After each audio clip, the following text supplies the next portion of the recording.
A large part of America is on fire. Mother Earth is angry. Why would Mother Earth be angry? Because of climate change. Politicians are eager to blame the fires on climate change. The debate is over around climate change.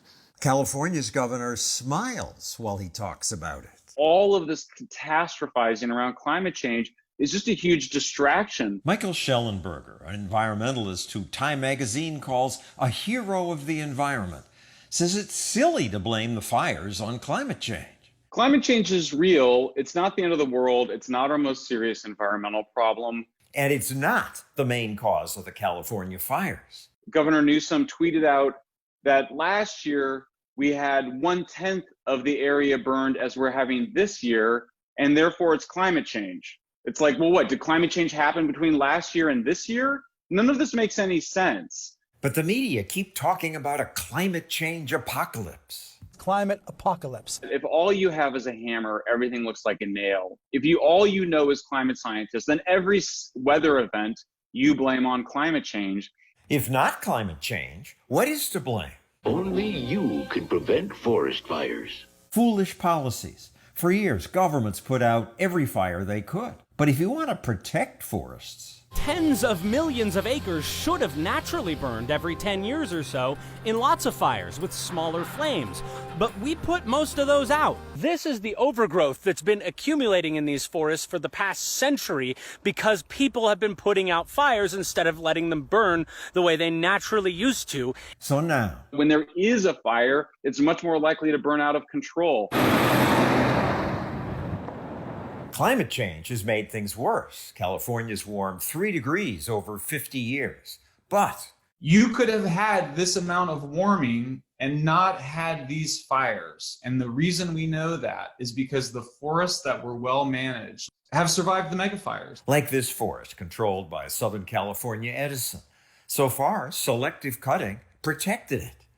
And now the Forest Service is trying to educate people. Looks like a very well managed forest, I would agree. Well, let's burn it. All right. Prescribed burning and frequent fire is a must if we're going to maintain the biodiversity and the plant life. When Europeans came, we have these reports of California just being very smoky and on fire during the summers. Native Americans were burning huge amounts of land. So for the past years, it's been unnaturally unsmoky. We haven't had enough fires for maybe 100 years. But it really sucks if you live there. The smoke is bad. But it's what a lot of forest ecosystems require.